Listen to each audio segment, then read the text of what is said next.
Bonjour à toutes, bonjour à tous et bienvenue dans Milkshaker, le podcast qui agite les idées reçues sur l'allaitement. Je suis Charlotte Bergerot-Palisco, je suis la maman d'un petit garçon de bientôt 2 ans que j'ai allaité durant 1 an. Dans la vie, je suis ostéopathe spécialisée en périnatalité. Je m'occupe des femmes en général, de leur désir de grossesse à leur postpartum, des bébés et des enfants. Chaque jour, au cabinet, j'accompagne des mamans et leurs bébés vers un allaitement serein, en libérant les bébés des tensions qui les empêchent de téter correctement. Au fil des consultations, je me suis rendu compte que le principal frein à l'allaitement, c'est le manque d'information, de partage d'expériences dans une société où l'allaitement n'est pas une norme. Je vous propose donc d'interroger avec moi des mamans et des papas sur leurs expériences, mais aussi de vous informer auprès de professionnels spécialisés en allaitement. Objectif : banaliser l'allaitement sous toutes ses formes, vous le rendre plus accessible, plus facile, et alimenter ce fameux village dont on a tant besoin pour élever un enfant. L'INSEE tient le compte Instagram boobs.fr, tout est dans le nom. C'est elle que je reçois aujourd'hui dans Milkshaker. Son compte, il a évolué avec elle, sa grossesse, son allaitement et sa maternité. Parti d'une frustration, d'incompréhension et d'une envie de revendication, il a évolué vers plus de bienveillance, d'accompagnement et d'inclusion. Elle qui ne voulait pas allaiter pense aujourd'hui aller vers un sevrage naturel où son fils décidera du jour où il arrêtera de téter. Elle va nous raconter son histoire, ses convictions, ses choix, guidée par un soutien sans faille de son conjoint et un caractère bien trempé. Je vous laisse la découvrir. Belle écoute. Salut Lindsay, bienvenue dans Milkshaker. Oui, merci. Lindsay, est-ce que tu peux te présenter pour les personnes qui nous écoutent ? Oui, donc je m'appelle Lindsay, j'ai 34 ans et en plus de tenir le compte Boobs depuis près de 2 ans, je suis aussi community manager et freelance voilà, je travaille exclusivement sur les réseaux sociaux et sur Internet. D'accord. Et je suis à mon compte. Je travaille depuis chez moi. Je suis avec mon petit loulou que je garde aussi en même temps. Ouais, tu es la maman d'un petit garçon de 3 ans. Il a un petit peu plus de 3 ans. Ok, et qu'est-ce que tu nous racontes sur ton compte Boobs Alors, sur le compte Boobs, donc pour refaire un petit peu l'historique du coup de la création du compte, il est parti d'une frustration. J'avais créé la page Bien vivre sa grossesse 5 ans avant, Okay. enfin 3 ans avant du coup. Je l'ai créé quand je n'étais pas enceinte. D'accord. Et parce que j'avais des copines qui étaient enceintes autour de moi et bon, j'en entendais beaucoup parler du coup. Et du coup, comme j'ai toujours aimé tout ce qui était réseautage, mise en relation, communauté, j'ai créé cette page-là à l'époque où je voulais détendre un petit peu mes copines enceintes et pas qu'elles se prennent la tête et qu'elles rigolent un petit peu. D'accord. Moi, j'avais pas encore l'idée d'avoir un bébé tout de suite. Et je me disais dans 1 an, dans 2 ans, pourquoi pas avoir un bébé et puis pourquoi pas me lancer aussi dedans. Et donc, du coup, je me suis lancée dedans. Ça a très, très vite pris. 1 an après, je tombe enceinte. Ok. J'ai pas du tout la même vision de la maternité, avec autant de clichés en fait. Parce que quand j'ai créé la page, comme j'étais pas maman et que j'avais jamais été enceinte, j'avais vachement de clichés. D'accord. Donc du coup, je relayais ces clichés. Ah, tu relayais les idées reçues et les clichés. Ouais, parce que tu vois, du type par rapport aux douleurs de grossesse, par rapport à ce que tu vis pendant la grossesse, ces choses-là, quand tu le vis pas, tu rapportes en fait ce qu'on te dit. Et donc moi, l'humour qu'il y avait dessus, c'était moins fin entre guillemets que ce que je peux mettre aujourd'hui parce que je suis passée par là. Et du coup, quand j'ai accouché et que j'ai allaité, avant, je postais des trucs de type, je sais pas si tu vois Nathalie Jomard qui avait fait une illustration avec une maman qui a son bébé au sein, qui a une représentation de poisson piranha. Ah oui, si, ok. Et ça, c'est une idée reçue. C'est-à-dire que l'enfant, oui, il peut mordre, mais ça va, voilà. Il va pas mordre sans cesse. Mais cette idée reçue qui est véhiculée, va effrayer des futures mamans qui allaiteraient. Et c'est des trucs comme ça que je postais, que je poste plus. Puis donc, du coup, je voyais dans les commentaires beaucoup de mythes. Beaucoup de mythes. Et j'étais hyper frustrée parce que cette page, Bien vivre sa grossesse, c'est quand même une page business aussi, parce que je fais des partenariats, ces choses-là. Et, et du coup, je me suis dit, est-ce que je prends le parti de mettre en avant mes opinions et perdre des partenariats, perdre des contrats? C'était mon gagne-pain. Ouais, parce que c'était ton gagne-pain, bien sûr. Exactement. Ou est-ce que je crée une page en parallèle et là, je démonte ces mythes-là. La vraie version de la vraie vie. Entre guillemets, la vraie version de moi, en fait, et moins édulcorée et moins dans la retenue. Et à l'époque, j'étais beaucoup plus frustrée et beaucoup plus énervée, en fait, par un système, par une qui nous valorisait, enfin, qui valorisait pas l'allaitement, qui laissait les mères de côté, et je prenais rien en considération autre que le fait que tu dois allaiter. C'est ça. C'est, entre guillemets, t'es femme, t'as un bébé, c'est ta destinée d'allaiter. Et j'étais vraiment dans cet état d'esprit. Donc, Boobs, au départ, a été créé comme ça, sur une frustration. D'accord. Et je l'avais fait de façon anonyme. Ouais, je sais pas si c'est cool dans le sens où j'étais vraiment énervée. Cool pour nous, je veux dire. Ouais, mais je sais pas non plus. Parce que c'est si tu vrai. veux, parce que j'étais dans le truc... la mère qui va pas, entre guillemets, essayer d'aller plus loin que même la première tétée, elle le fait exprès, elle a la flemme, c'est facile. Enfin, tu vois, j'avais ces idées butées parce que je me suis dit, moi, je me casse la tête à le faire. Pourquoi les autres, elles n'arrivent pas à le faire? Je comprends pas. Oui. C'est pas normal. Et j'avais perdu en bienveillance à un moment Absolument. donné. C'était absolument pas bienveillant. Absolument pas bienveillant. C'était vraiment très binaire. C'est soit tu le fais, soit tu le fais pas. Si tu fais pas, c'est pas bien. Si tu fais, d'accord. Et au fil du temps, je me suis rendu compte qu'on n'a pas toutes les mêmes histoires, on n'a pas toutes le même soutien, et que même si tu fais la tétée de bienvenue et que tu t'arrêtes là, tu as déjà fait un travail de ouf. Parce qu'on est dans une société où on ne nous aide pas, on n'est pas aidé, et on est plus dans la culture de l'abandon, pas dans le sens... on va pas t'accompagner pour continuer. On va te dire, oh, si tu n'y arrives pas, c'est pas grave. Vas-y, prends le biberon, c'est pas grave. Ouais, c'est plus facile de passer à autre chose. Exactement. Et comme on a ce choix-là, on est dans une société de choix, finalement, on prend le plus facile. On prend le choix facile. Mais ce n'est pas une critique. Non, c'est pas une critique que j'en fais. C'est comme ça tout le temps. Tu vois, c'est comme ça tout le temps. Donc, du coup... au départ, Boobs, j'étais dans cette revendication, puis au fil des mois, au fil des échanges que j'ai pu avoir avec différentes mamans, au fil du recul que moi j'ai pu prendre, et en me disant, Lindsay, il faut arrêter de mettre tout le monde dans des cases. Tu t'es adoucie, t'as arrondi les angles. Je me suis adoucie, j'ai mis de l'eau dans mon vin, et aujourd'hui, je peux dire que non, je suis plus dans le jugement, comme j'aurais pu l'être avant. Je suis vraiment plus dans le jugement, je suis vraiment dans l'inclusion. Toutes les mamans ont leur histoire, toutes leurs mamans ont leur vécu, et pas forcément les mêmes, le même soutien et le même environnement bienveillant dans lequel moi j'ai pu évoluer. Donc voilà, même si tu as fait une tétée de 1 heure, tu as déjà fait un truc de ouf en fait. Tu as déjà donné un truc de fou, et j'encourage en fait toutes les mamans en fait à le faire, et si elles ne le font pas, c'est pas grave. Il y a une raison. C'est pas grave, et il y a une raison.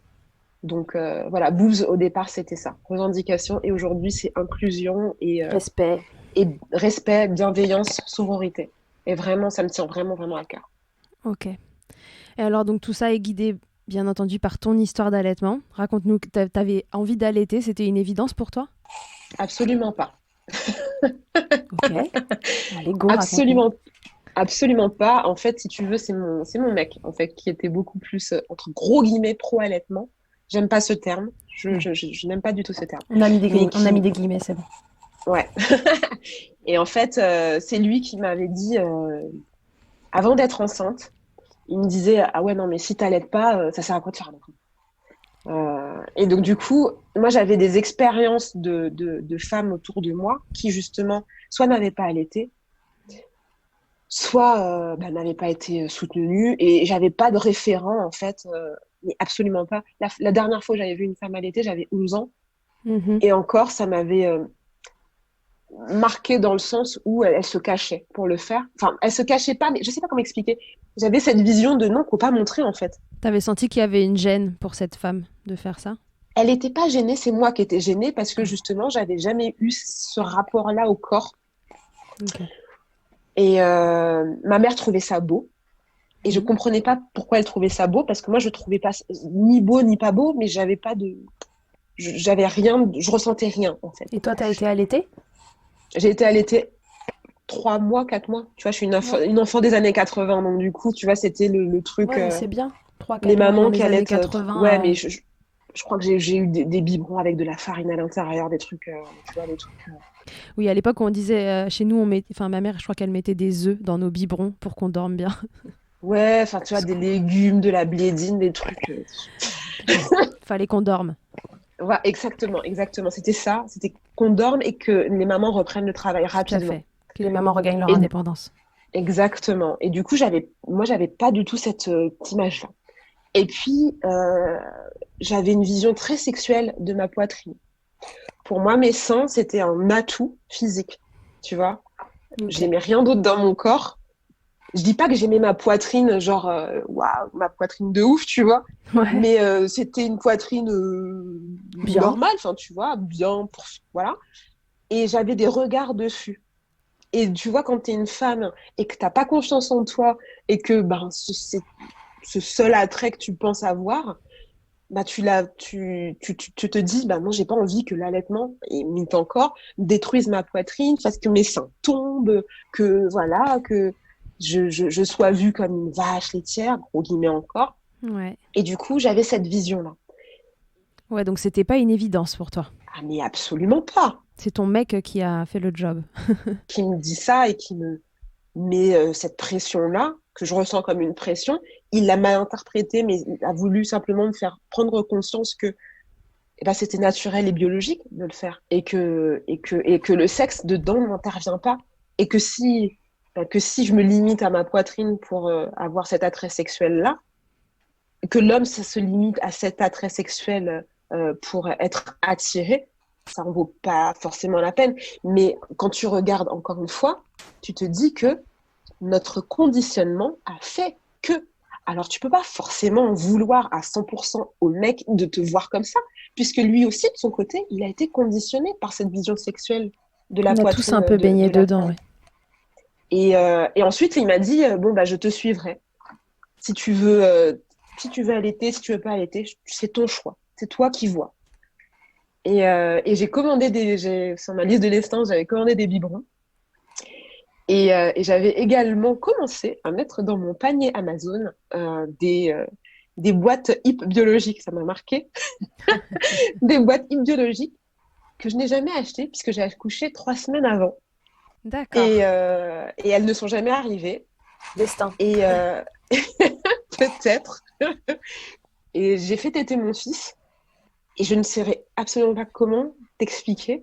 Là, ça a été le déclic. C'est quand tu l'as vu téter la première fois que Ouais. t'as eu un déclic. Je sais pas, j'ai ressenti un truc, je me suis dit, voilà, c'est fou, quoi. C'est moi qui. Ça sort de moi, quoi. Il se nourrit, ça sort de moi. Mais alors, t'étais quand même pas complètement réfractaire parce que tu les as laissés ou tu l'as mis au sein. Donc, il y avait quand même une petite porte ouverte à ça.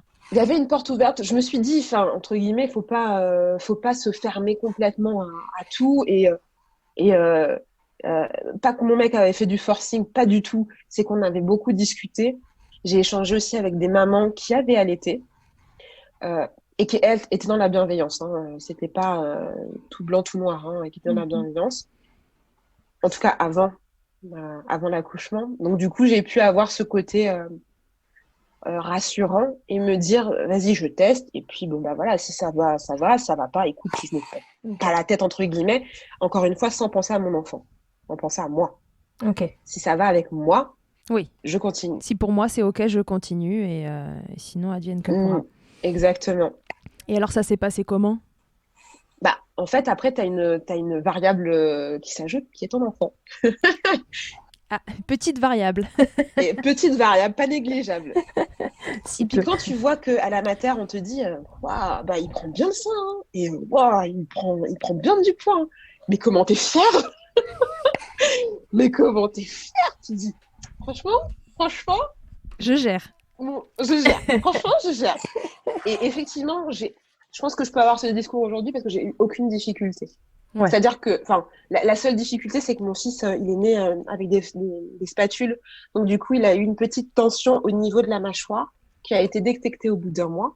Donc, du coup, c'est le seul truc. Qui aurait pu entraver l'allaitement. Ouais, c'est tout. Sans ça, j'ai été soutenue, mais à 50 000 par mon mec. J'ai Génial. eu je suis assez tête de mule, donc du coup, tout ce qu'on peut me dire, soit je le prends pas mal, mais je me ferme en fait à toute critique et je fais comme je veux. Et si je me prends un mur, bah, je me prends un mur, mais c'est moi qui me serais pris mon mur. C'est pas toi, avec ton expérience, qui me dira ah bah moi, tu vois, ça s'est passé comme ça. Franchement, j'aurais pas fait comme ça. Non, moi, je veux faire mon expérience et me prendre ma propre tôle. Et ça s'est super bien passé. Ça s'est super bien passé. Après, je vais Et pas te mentir, des fois j'étais fatiguée, des fois j'ai voulu arrêter, Mhm. mais j'avais toujours mon copain derrière. Qu'est-ce qui était dur? C'était la fatigue? C'était que ce premier mois, t'avais mal? Non, la fatigue. la fatigue. Et c'est pas fatigue physique, c'était fatigue psychique, dans le sens où tu te dis, t'as pas le droit. Enfin, moi, je me suis dit ça. Si c'est pas moi qui lui donne à manger, comment il va manger? Et comme je ne voulais pas, parce qu'après l'allaitement, enfin après la naissance, du coup, je me suis plus renseignée sur l'allaitement et sur les produits qui étaient dans les biberons, enfin dans les laits en poudre et tout ça. Et je me suis mise dans des groupes donc, que je recommande pas aujourd'hui, mais qui étaient très sectaires et très arbitraires. Du coup, je me suis dit, Je peux pas lui si faire je ça. l'allaite pas, bah ouais, je peux pas lui faire ça. Donc ça t'a mis une pression de dingue. Ouais, ouais. Et la fatigue, quand t'es pas maman, t'as pas le droit, tu peux pas dire que t'es fatiguée. C'est C'est pas ta teuf du samedi soir qui te fatigue, hein. la teuf du samedi soir, tu dors jusqu'à 4 heures le lendemain. Mais là, ça Pas de n'existe problème. plus. Et du coup, ouais, cette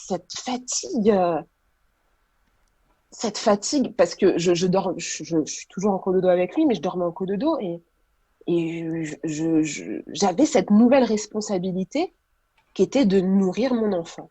C'était le poids des responsabilités, le poids de cette charge qui te tombe dessus, en fait, quand un enfant arrive et le côté avec l'allaitement, ça en surajoute une couche parce que c'est toi qui le nourris et que t'as cette responsabilité-là en plus à porter. Ouais, prise de poids, enfin tu vois les trucs quand ils sont. Alors je me prenais pas la tête à le peser tous les 3 jours, tu vois, mais cette pression qu'on te met aussi, tu vois, Oui, cette pression qu'on te met, oui, bien sûr.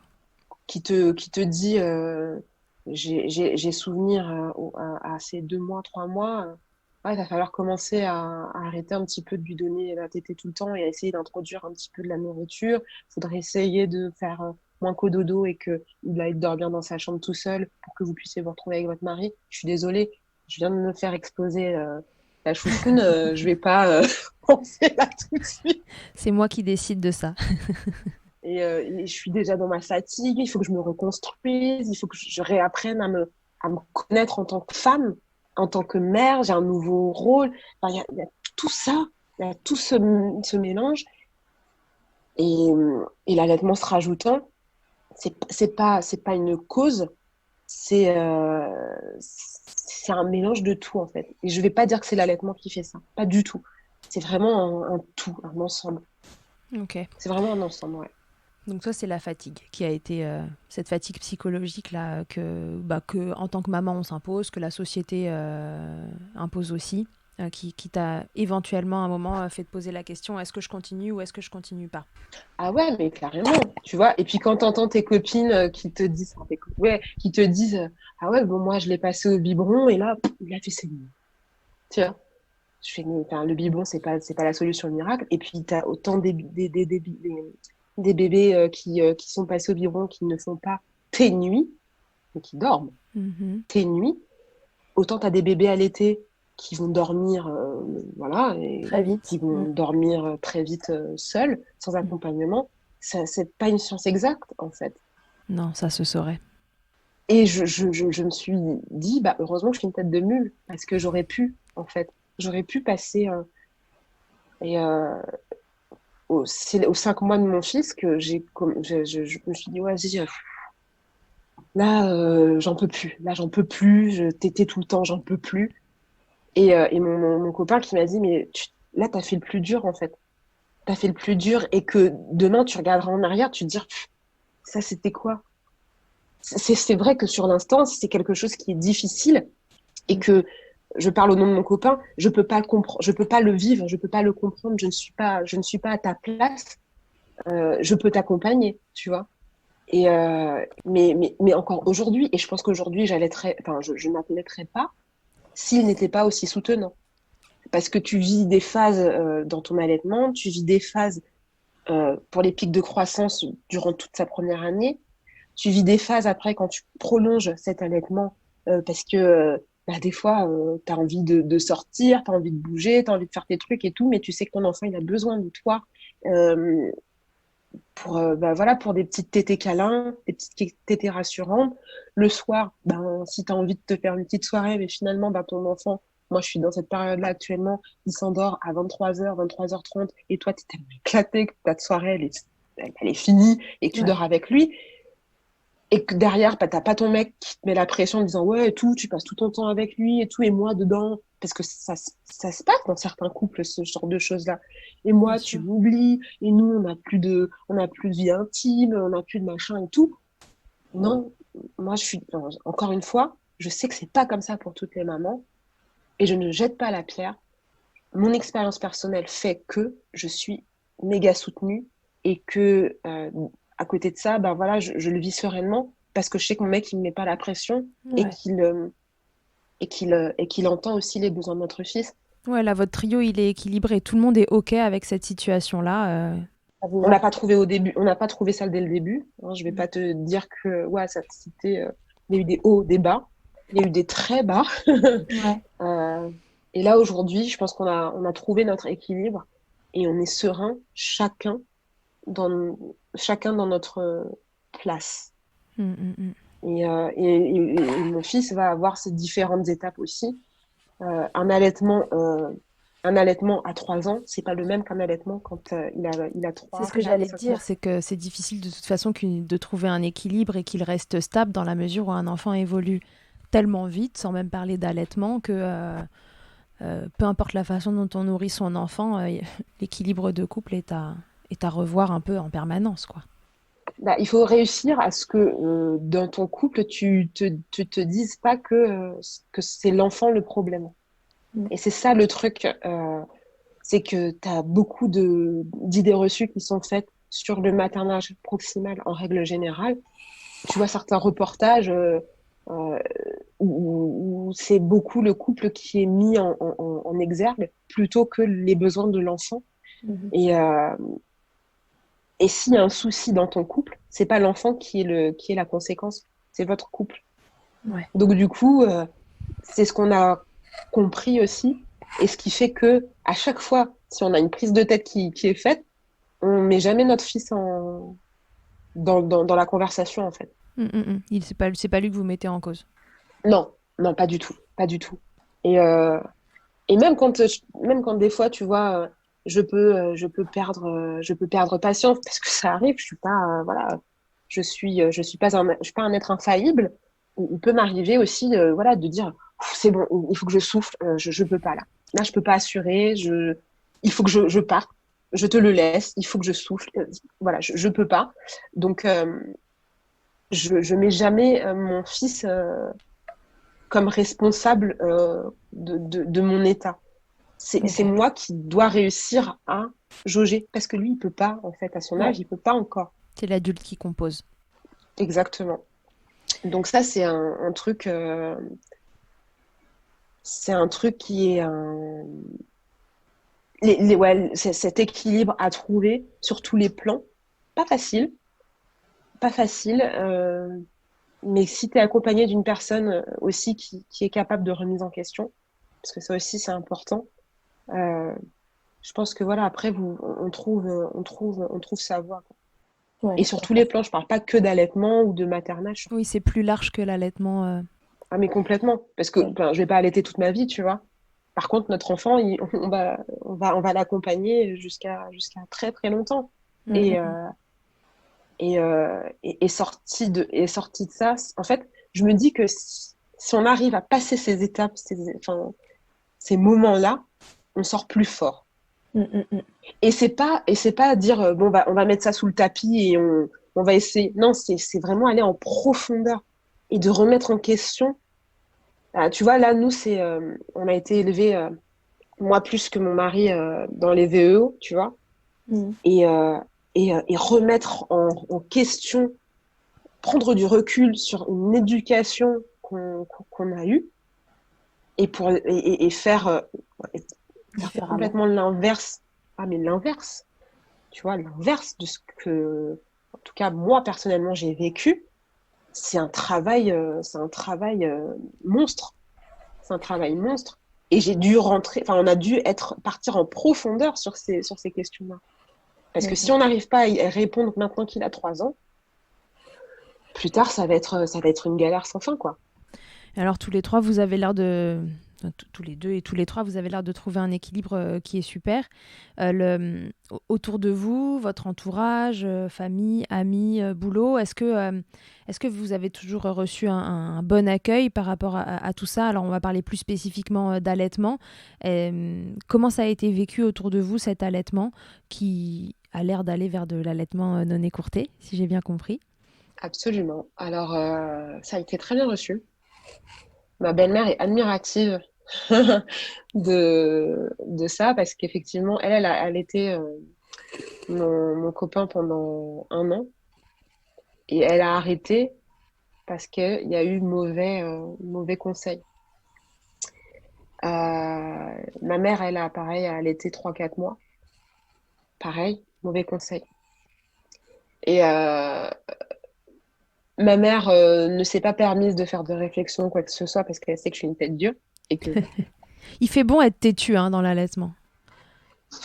pour le coup, oui. mm. Sachant que, je sais pas si tu l'as vu, lu, j'ai allaité mon fils exclusivement pendant plus de enfin, pendant presque Oui. 2 ans. Qui voulait pas se diversifier, Lolo, c'est ça? Exactement, exactement. Et, euh, et ça a été accepté parce que, parce que j'ai été pédagogue. C'est bête à dire, hein, mais j'ai été pédagogue, j'ai pas été dans le je fais ce que je veux, c'est mon enfant, j'en ai rien à foutre. Tu vois, j'ai été dans le je vais vous montrer, il y a des études. Je vais vous montrer pour quelles raisons je le fais. Je vais vous montrer pourquoi je ne le force pas à manger si lui ne le veut pas. Et puis, t'as quand même cette part-là où tu les rassures quand même. Oui, parce qu'en fait, ils sont juste inquiets, dans le fond. Exactement. Il grandit bien, il évolue bien. Vous voyez, il marche, il parle, il interagit. Et ça les a rassurés malgré tout. Donc, allaitement exclusif pendant 2 ans. Ouais.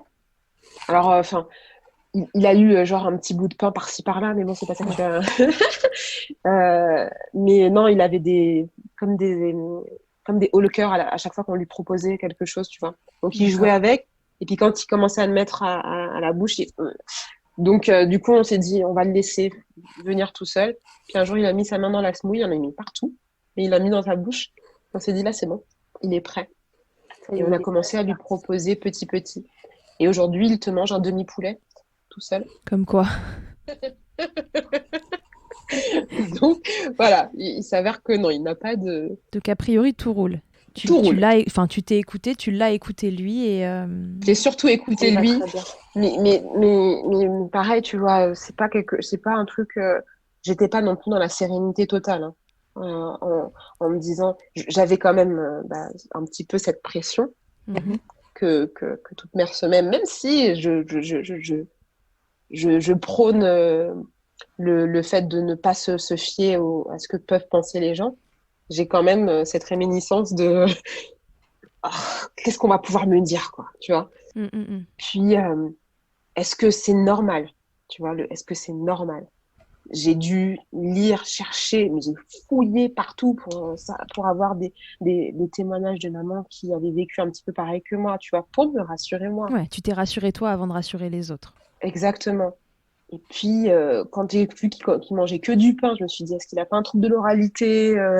Il va manger que du pain toute sa vie et tout. Et quand il a commencé à manger autre chose, ben là, voilà, je me suis rassurée. Et quand il a commencé à vraiment se diversifier, je me suis dit, c'est bon, on est safe à ce niveau-là et il a pas de soucis autres. Okay. Et je me suis, je l'ai écouté. Et je lui ai fait confiance. C'est ça, je lui ai fait confiance. Tu bosses de la maison, si j'ai bien compris. Est-ce que ton fils est gardé une partie du temps? Est-ce qu'il y a eu un moment où tu as eu à t'organiser dans ton allaitement pour qu'il prenne du lait maternel en dehors des moments où il était avec toi? Ou est-ce que tu as pu être avec lui tout le temps où il a eu besoin d'être au sein et que du coup, tu n'as pas eu d'organisation à mettre en place, type tire-lait, biberon ou autre contenant? Alors, j'ai tout le temps été avec lui. Les deux fois où j'ai dû me séparer, je suis finalement revenue le chercher. Je me rappelle, j'avais un événement. Alors, je travaille dans le milieu de la maternité, enfin, dans le milieu parental. Donc, du coup, mes rendez-vous professionnels ou ces choses-là, quand il y a un enfant, c'est pas gênant. Ils sont petits, c'est moins gênant que si je travaillais dans le BTP. Donc, du coup, j'ai toujours, il était en portage avec moi.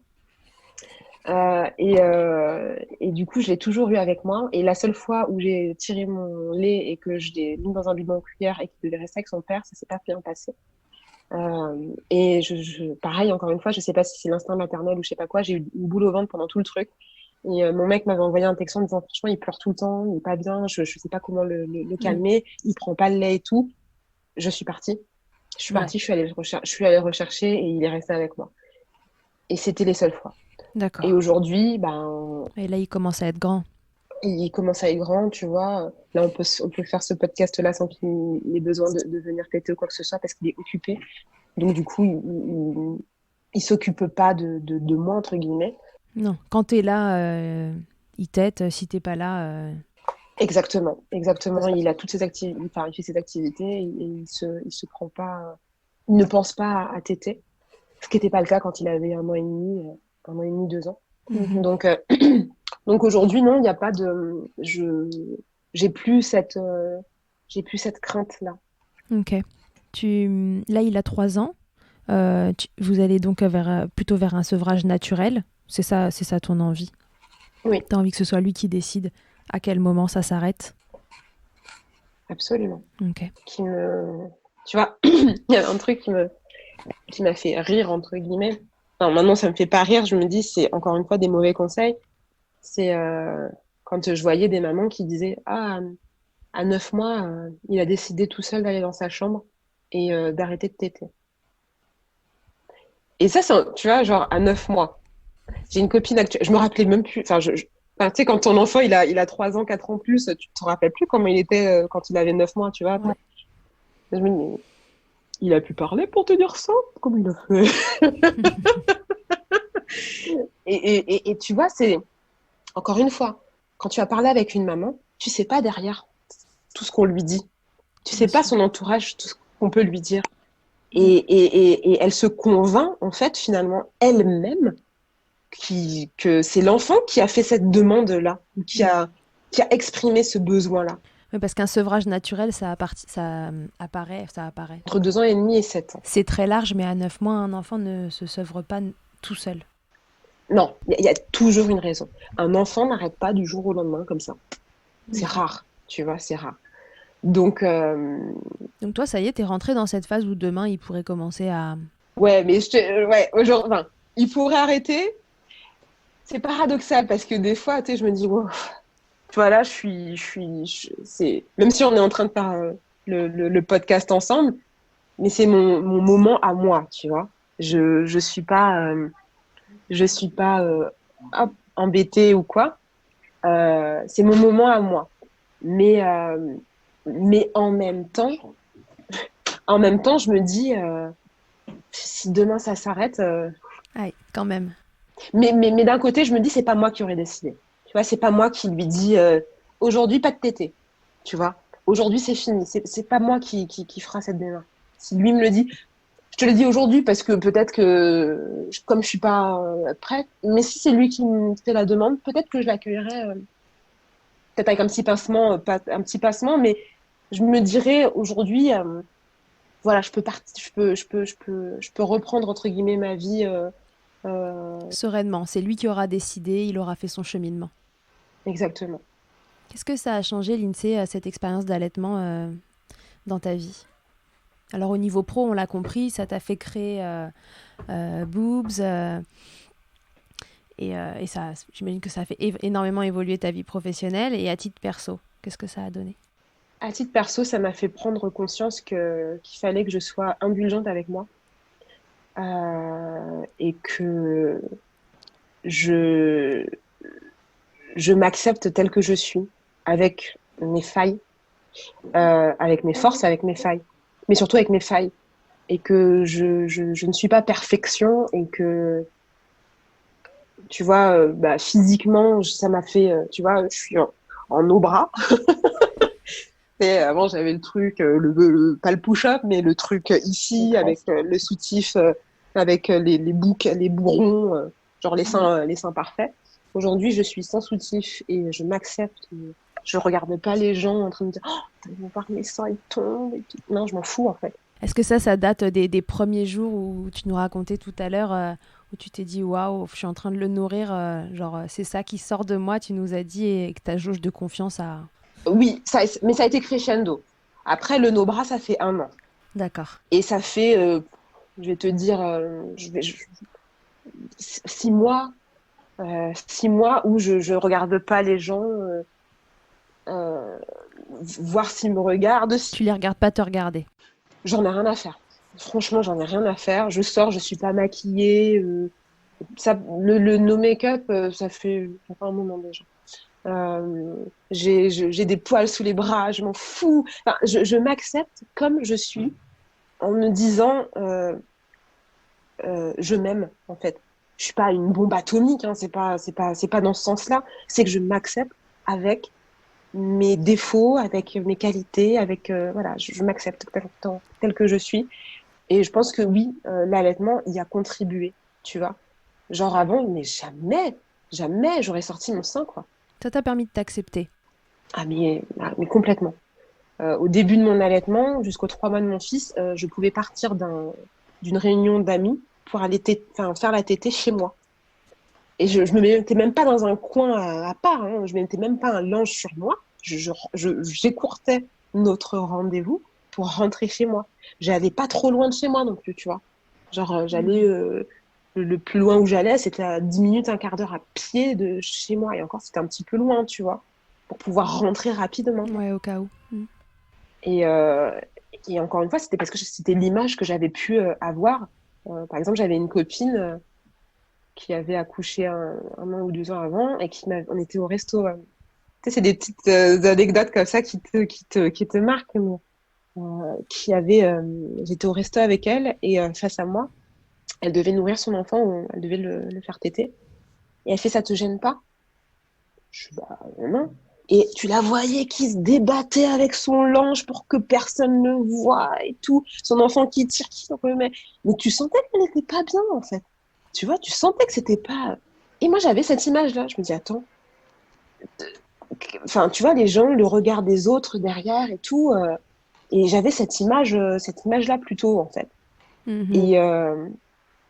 Et du jour où je me suis dit, franchement, on s'en fout, quoi. Mon fils, il a faim, quoi. Je ne fais rien d'indécent.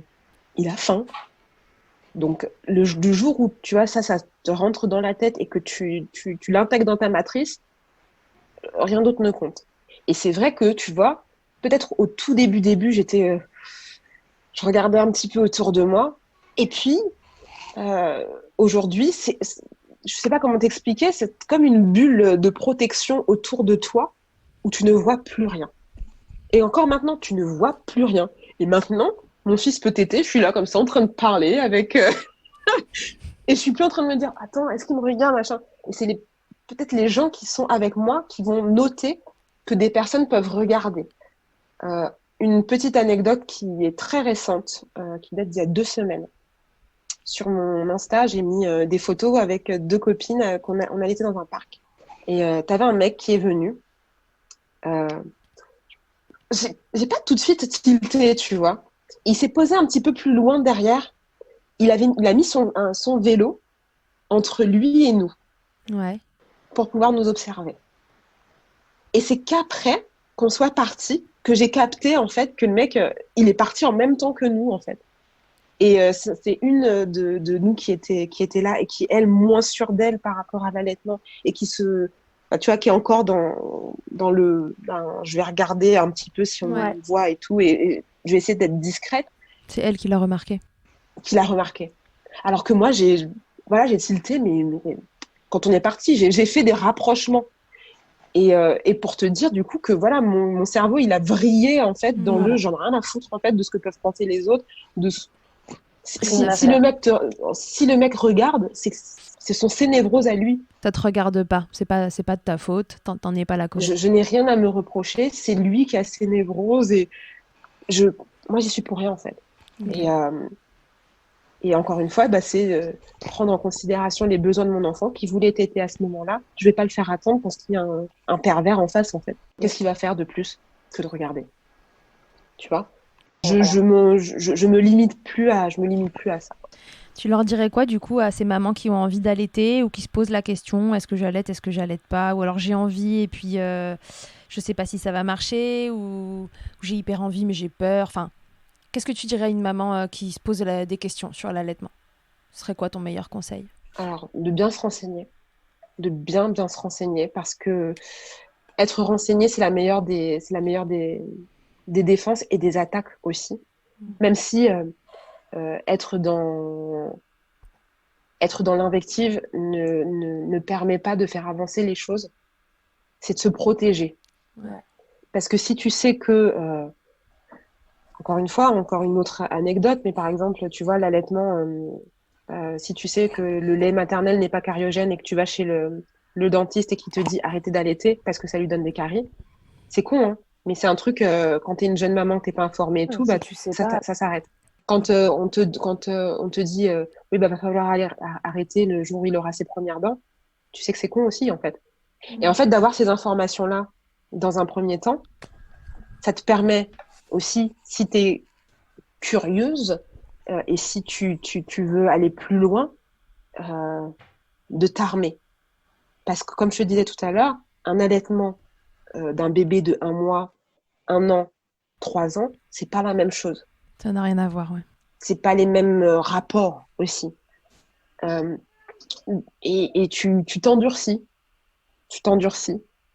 Et de ne pas se fier aux expériences des autres. C'est ton allaitement, c'est ton aventure. Même si moi aujourd'hui je te raconte mon histoire d'allaitement, ce sera pas la même que la tienne. Même si moi je te raconte aujourd'hui que mon allaitement s'est bien passé, peut-être que toi tu auras besoin de support supplémentaire, que tu auras besoin d'informations supplémentaires. Peut-être que tu arriveras à 1 an et que tu en auras marre et que tu auras personne derrière qui te dira vas-y meuf, tu as réussi à aller jusqu'à 1 an.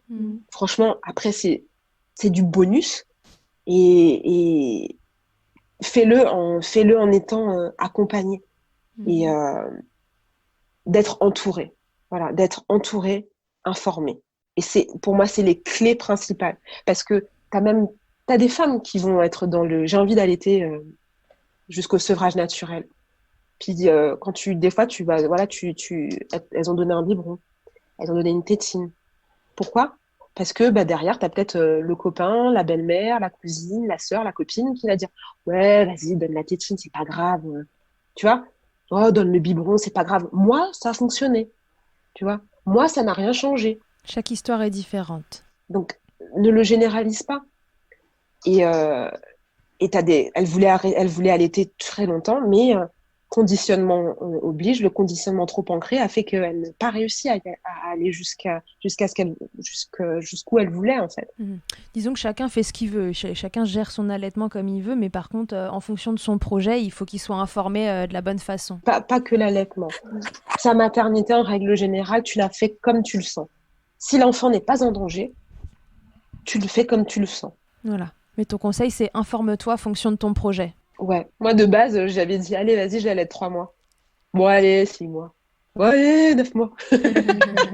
Et ben là, on en a 3. Et je compte arrêter quand lui aura décidé d'arrêter. Les envies évoluent aussi avec le temps, se laisser bercer un petit peu par... Ah, mais complètement. Et se faire confiance. Et se faire confiance, tu vois. Parce qu'aujourd'hui, on ne nous laisse pas prendre en... Pas prendre en compte, mais on nous laisse pas nous réapproprier notre maternité. Dès la maternité, justement, dès l'accouchement, on est faussement guidé sur des généralités. Tu vois, genre la sage-femme, fais comme ci, fais comme ça, fais comme ci, fais comme ça. Et tu peux même pas te faire confiance, en fait. Et on en revient à mon pétu, mais à la maternité, j'ai aussi été soutenue par mon copain, qui, voilà, on a fait barrière, en fait. On a fait front, des fois, sur des trucs sur lesquels, voilà, on s'était renseigné. On a fait front. Il a dormi avec moi tout le temps. Dès le premier jour, il n'a pas été dans son petit lit cododo, il a dormi en cododo avec moi. Il était en peau à peau avec moi. Je pense que ça aussi a contribué à ce qu'il prenne du poids plus rapidement et qui se remplume, on va dire, parce qu'il est né donc 3 semaines avant, il faisait 2 kg 800 et quelques, une petite crevette, et il a pris, on est sorti de la maternité, je sais pas, il faisait 3 kg 4, je crois, on est resté 4 jours, et il a tété non-stop, il était à mon sein, enfin il était sur moi, donc il avait mon sang à proximité, et c'est pas des trucs qu'on va dire tout le temps. Si la mère, elle va émettre la moindre crainte dans certaines maternités, c'est donnez-lui un complément ou donnez-lui un biberon, ça va vous reposer, tu vois. Et j'ai été contente de pas avoir ça, mais il faut qu'on puisse se réapproprier, il faut qu'on puisse nous laisser la chance de nous réapproprier notre maternité. Et pour ça, il faut s'informer et se faire confiance. Je dirais même plus se faire confiance avant de s'informer, dans le sens où, tu vois, des femmes n'ont pas forcément accès à cette information, même si, d'accord, on est en 2020, d'accord, il y a Internet, mais certaines femmes n'ont pas ces accès-là et n'ont pas la chance d'eux. Donc, c'est se faire confiance. Les femmes, les mères existent depuis que le monde est monde. C'est hyper cliché ce que je viens de te dire, mais les femmes existent et le monde est monde et la race humaine est là, en fait, depuis des millions d'années. Et il n'y a pas eu besoin il y a pas eu besoin de nous apprendre comment faire. On s'est copié, tu vois. Et c'est ça qui manque aujourd'hui. On est dans une société tellement individualiste qu'on se réfère à cette blouse blanche qui va te dire fais comme ci, fais comme ça. Et non pas à nos sœurs, à nos mères, à nos amis. On se transmettre ces informations. Ça se fait plus. En tout cas, en Europe, ça se fait plus. Tu vois. Et c'est ça qui manque cruellement aujourd'hui. Donc, se faire confiance et se dire, tu l'as porté 9 mois. Il est sorti, il est bien. Pourquoi ça n'irait pas après? Pourquoi tu n'aurais pas les capacités de le faire? Tu as des seins. Tu as des seins qui sont fonctionnels. Pourquoi ça n'irait pas? Alors oui, aujourd'hui, il y a les progrès de la médecine qui font qu'aujourd'hui, tu peux détecter un frein et savoir, ou d'autres pathologies. Ça va t'aider. Mais il faut que tu arrives à te faire confiance. Tu le mets au sein, il va téter. C'est physiologique. Il tétera, tu vois. Et qu'on te montre de façon bienveillante. Pas qu'on arrive et qu'on te mette la tête du bébé, tu vois, et qu'on te mette, voilà. Non, qu'on te le montre avec bienveillance. Qu'on te le montre comme si on t'apprenait à faire un gâteau, tu vois. Donc, en un mot, tu leur dis de se faire confiance. Se faire confiance, ouais. Se faire confiance et s'écouter. Instinctivement, tu sauras le faire. Moi, j'avais personne, tu vois. Moi, je savais pas. Je savais pas. Mon mec ne savait pas, il connaissait l'allaitement, enfin, voilà. Mais je te dis, ça, Ça s'est fait comme ça, tu vois. Ok. Ça s'est bien imbriqué. Merci Lindsay pour ces mots. Alors avant qu'on se quitte, je te fais passer au Fast Milk. Le Fast Milk, c'est cette interview de fin, j'allais dire de fin de TT, pas du tout, de fin de podcast, où je te pose quelques questions. Lindsay, quelle est ta tétée la plus insolite? La tétée la plus insolite, c'est aux toilettes. Alors, c'est pas... C'est la première fois qu'on me la sort. Alors que je suis sûre qu'il y en a plus que ça, au final. Il y en a plus que ça, mais si tu veux, je me suis jamais dit un jour dans ma vie qu'au moment où je devais faire caca, je ne pourrais pas le faire en toute tranquillité et que j'aurais un petit bout en train de téter et être en train de kiffer téter. Donc la tétée aux toilettes, parfait. Téter aux toilettes. Elle est bien insolite, j'aime. Le truc le plus glamour, Lindsay, qu'il t'ait été donné de vivre durant ton allaitement, ça peut être ironique ou non, bien sûr. Le plus glamour, ça va être les fuites de lait. Où tu t'arrives, t'essaies de te saper un petit peu et t'arrives, t'es en train de dégouliner et tout, ton bébé qui flotte. Pardon, je vais me changer. Je lui donne à manger et je vais me changer. Voilà. Donc après, je dirais pas que c'est glamour ou pas glamour, c'est naturel, mais c'est nous qui nous mettons cette vision de non-glamour du lait qui coule, tu vois. Donc voilà, je dirais ça. Je dirais ça plutôt. Ok. Ta position préférée dans le Kama Sutra de l'allaitement? Je sais pas si ça existe dans le Kama Sutra, le côte-côte, mais ça va être ça. C'est quoi côte-côte? C'est mon fils qui est... moi, je suis allongée sur le côté et lui qui est contre moi en train de téter. C'est la position... voilà. Donc, c'est la position qu'on a adoptée depuis qu'il est tout petit et qui est encore adoptée aujourd'hui. C'est votre préférée? Et ouais, c'est la préférée. Si en un mot, tu pouvais me résumer ton allaitement jusqu'à aujourd'hui? Je ne dirais pas parfait, parce que la perfection n'existe pas, mais complice. Parce qu'on a réussi à bien matcher et à bien évoluer ensemble. Donc, complicité. Ok. Merci beaucoup, Lindsay, d'avoir accepté de répondre à l'interview de Milkshaker. Merci pour ton énergie, la confiance que tu vas donner aux mamans et puis cette histoire qui, somme toute, est assez simple, même s'il y a toujours des hauts et des bas. On sent que c'était une histoire qui a roulé globalement. Et c'est bien d'entendre ça aussi de temps en temps parce que parfois l'allaitement, c'est quand même galère sur galère et ça fait du bien d'entendre que parfois et même souvent, en fait, ça se passe très bien. Donc merci pour ton témoignage. Vous pouvez suivre Lindsay sur son compte Instagram boobs.fr. Et alors du coup, est-ce que cette histoire de Facebook de maternité existe toujours, hein? C'est ça, ça n'a pas été remplacé, ça existe toujours. Exactement. Non, c'est bien vivre sa grossesse. Voilà, bien vivre sa grossesse. Vous pouvez la suivre sur ces deux comptes-là et aller pêcher les informations qui vous plaisent, qui ont donc évolué au fil du temps et des expériences de Lindsay. Et je rajoute juste qu'il y a un petit, pareil, un shop où dessus je fais des t-shirts. Alors, pour l'instant, ils ne sont pas allaitement, mais on exclut là. Il y a une démarche pour les faire en version allaitement. Cool. Donc, c'est boobs.shop. Boobs.shop. Ok, toutes les infos sont trouvables sur tes comptes. De toute façon, tu nous diras tout dès que ça sort. Absolument. Génial. Merci.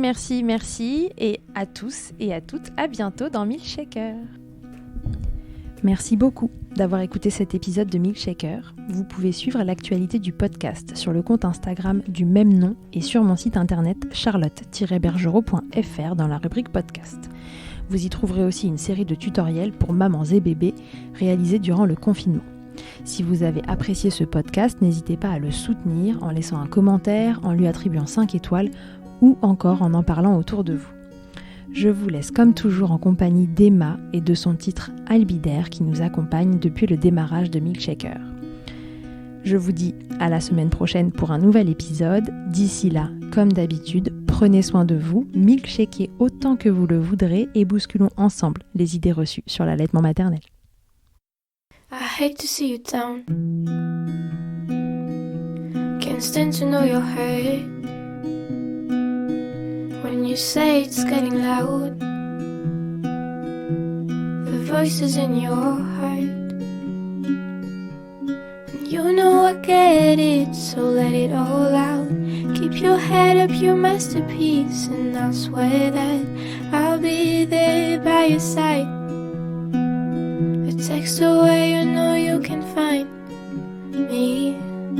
It just takes a whisper and I'll be there to listen. I got you, I'll fight with you, 'cause I love you.